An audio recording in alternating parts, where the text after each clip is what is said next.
1000 மிருகங்களோடு நின்றாலும் புலி தனித்து தெரியும். தனித்து நின்றாலும் 1000 மிருகங்களோடு நிற்கிற திமிரோடு அதான் புலி. அதான் புலி. பேரன்பிற்கினிய தமிழ் சொந்தங்களுக்கு புரட்சிகர வணக்கம். இன்றைக்கு நம்ம என்ன பார்க்க போறோம்னா, எனக்கு சின்ன வயசுல இருந்து தளபதினா ரொம்ப ரொம்ப ரொம்ப ரொம்ப பிடிக்கும். எங்க வீட்டுக்காரோட எனக்கு விஜய் தான் பிடிக்கும்.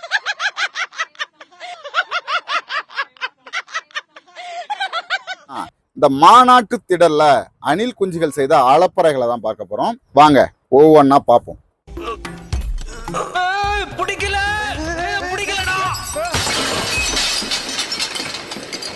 நாங்க இப்படி ஆயிருச்சு, மாநாட்டுல எந்த ஒரு அசம்பாவிதமும் நடந்துடக்கூடாது அப்படின்னு சொல்லி பொதுச் செயலாளர் அவர்கள் ஐயோ ரொம்ப சிரமப்பட்டு வெம்பாடுபட்டு யாகம்லாம் வளர்த்தி இவ்வளவு ஏற்பாடு செஞ்சும் கடைசியில இப்படி புடிங்கன்னு விழுந்துருச்சு பாருங்க. என்ன பண்றது? இதெல்லாம் நாம எதுவும் பண்ண முடியாது, நம்ம கையில ஒண்ணுமே இல்லை.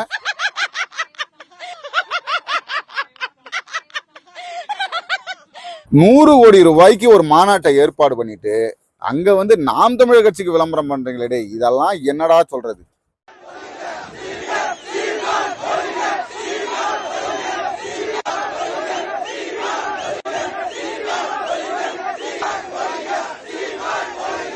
சீமான் ஒழிக, சீமான் ஒழிக.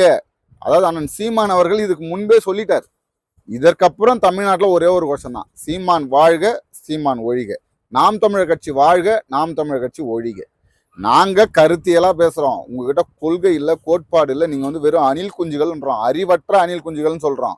அதையே தான் திரும்ப திரும்ப நீங்களும் நிரூபிச்சிட்டு இருக்கீங்க. மற்றபடி இதில் சொல்றதுக்கு வேற எதுவும் இல்லை.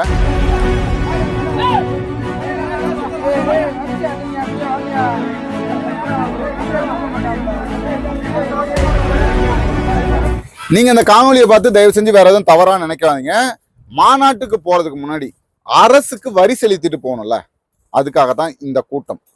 மாநாட்டுக்கு அருகில் இருக்கக்கூடிய அனைத்து டாஸ்மாக் கடைகளும் 100 days ஃபுல்லு ஹவுஸ்ஃபுல்லா இருந்தது. அவ்வளவு கூட்டம் நிரம்பி வழியுது. அரசுக்கு மிகப்பெரிய வருமானம். இந்த தீபாவளி பொங்கல்ல வரக்கூடிய வருமானத்தை விஜய் ரசிகர்கள், தாவேகா தொண்டர்கள் ஒரே நாள்ல கொடுத்துட்டாங்க அப்படின்னு தான் சொல்லணும். தளபதி மட்டும்தான், வேற யாரும் கிடையாது. 2026 தளபதி மட்டும்தான். எங்க அண்ணனுக்கு ஒன்னா உயிரை கொடுப்போம். எந்த எவ்வளவு கொம்பாலும் அடக்க முடியாது. என் தலைவனுக்கு ஒன்னா உயிரை கொடுப்போம். ஒரே மூச்சு ஒரே உயிர், தளபதி மட்டும்தான், வேற யாருங்க கிடையாது. தமிழ வெற்றி கழகம் வாழ்க, தமிழ வெற்றி கழகம் முதல்வர் வாழ்க. அவருக்காக நிற்கும். நேற்று காலில இருந்து நிற்கும். அவரை பார்த்துட்டு தான் போகிறோம். ராஜபாளையம் எங்களுக்கு ஊர் ராஜபாளையம். ராஜபாளையத்தில் நிற்கும். வீட்டில் காலைல சாயங்காலம் 6 மணிக்கு கிளம்பணும். 6 மணிலேருந்து இப்போ நிற்கும். 6 மணி எங்கள் டிராவல் 2 மணி நேரம் நிற்கிறோம். அவரை பார்த்துட்டு தான் இங்கே பேசியெல்லாம் கேட்டு தான் ஊருக்கு போகணும்னு நிற்கும். அதுக்கப்புறம் தான் எங்களுக்கு வாரம். என்னோட பேர் ஞானசேகர். நான் மதுரை மாவட்டம் கிழக்கு தொகுதியிலிருந்து வர்றேன். நான் இதுதான் இன்றைக்கு தாவேகாவின் நிலை. பாத்தீங்களா?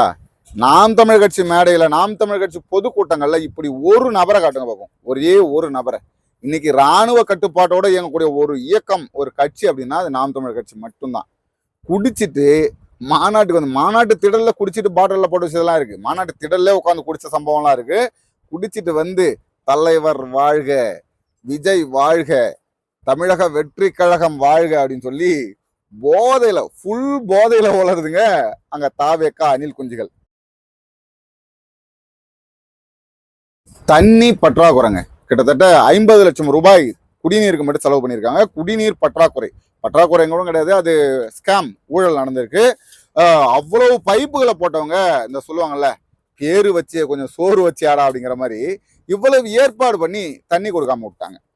அதற்கு விஜய் ரசிகர்கள், தொண்டர்கள் தண்ணியை எப்படி கொடுக்காங்க பாருங்க. குடிநீர்களையும் அந்த குளிர்பானங்களையும் இந்த நாய்க்கு பிஸ்கட் பாக்கெட் போட மாட்டாங்க, நாய்க்கு அந்த ரொட்டி துண்டு போடுற மாதிரி தூக்கி எறிகிறாங்க. ஒரு கொடுத்து மாத்துங்க, அண்ணாண்ட கொடுங்க, அடுத்து அவங்க இருக்கிறவங்க கிட்ட கொடுங்க அப்படின்னு சொன்னா கொடுக்க போறாங்க. நீ மாணவரியா தூக்கி போட்டா அது யாருக்கிட்ட போய் சேரும்? இது ஒரு நாகரிகமான செயலா? இது 6 அறிவு உள்ள மனிதன் செய்யக்கூடிய செயலா? ஏதோ நாய்க்கு பிஸ்கட் துண்டு போடுற மாதிரி. இவர்களுக்கு அப்படி போட்டாலும் அவர்களுக்கு அந்த சூடு சொரணை வர போகிறதில்ல, அவர்கள் அதை பற்றி கவலைப்பட போகிறதில்ல. ஏன்னா இவர்களும் அதே மனநிலையில் இருக்கக்கூடியவர்கள் தான்.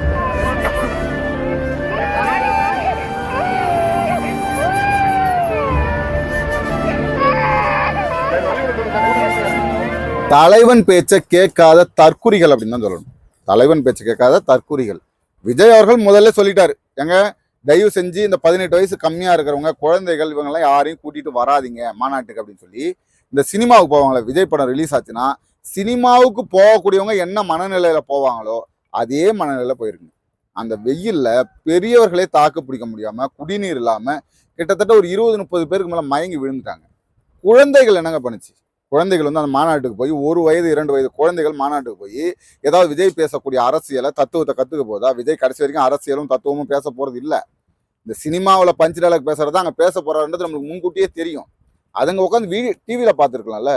இல்லை நீங்க போங்க, நீங்க போறதை பத்தி எந்த கவலையும் கிடையாது. ஏன்னா உங்க தலைவருக்கு நீங்கள் வலு சேர்ப்பதற்காக நீங்க போறீங்கன்னா போங்க. ஆனா அதற்காக வந்து குழந்தைகள்லாம் கூட்டிட்டு போய் இப்படி கொடுமை செய்யறதில்ல, பார்ப்பதற்கே ரொம்ப ரொம்ப பயங்கரமா இருக்கும். அதிலும் ஒருவர் மயக்கம் போட்டு விழுந்துட்டாரு, அவரை தூக்குற அந்த காட்சி. இன்னொருவர் வந்து மயக்கம் போட்டு காலுக்கு அடியில் கிடக்குறாரு. அவங்க அதை பத்தி கண்டுக்கவே இல்லை, யாரும் வந்து அதை கண்டுக்காம கீழே ஒருத்தர் விழுந்து கிடந்து விசிறிட்டு இருக்காரு. அவர் வந்து ரொம்ப முடியல, அவரால் நிற்க முடியல, அதையெல்லாம் கண்டுக்கவே இல்லை. இப்படி ஒரு அநாகரிகமா ஒரு தலைவன் உங்களுக்கு வந்து ஒரு சொல்றாருன்னா, ஒரு தலைவர் வந்து உங்களுக்கு ஒரு கட்டளை பிறப்பிக்கிறாருன்னா அதை பின்பற்ற தெரியாதவர்கள் என்ன தொண்டர்கள்? தலைவர் சொல்றாருன்னா அதை சரியாக கேட்க முடியாதவர்கள் என்ன தொண்டர்களாக இருப்பாங்கன்றதான் நம்மளுக்கு இது வரைக்கும் புரியாத ஒரு விடயமா இருக்கு. எவ்வளோ ஒரு தண்ணி பாட்டில் எவ்வளோ? 50 ரூபா பாட்டில். 50 ரூபா ஒரு பாட்டிலா? இந்த பாட்டில் 50 ரூபாவா? சமூக நீதி கட்சி, சமத்துவ கட்சி, ஊழலை ஒழிக்க வந்த கட்சி. நல்லா பாத்துங்க, ஒரு பாட்டில் குடிநீரின் விலை 50 ரூபாய். அவங்க கிட்ட கேள்வி கேட்கக்கூடிய அந்த ஊடகங்கள் இன்னும் 50 ரூபாய்க்கு விற்கிறியா அப்படின்னு கேட்கிறாங்க. நியாயமானதுதான். ஆனால் இதற்கு முன்பு இன்னொரு காணொலி இருக்கு, இதை பாருங்க.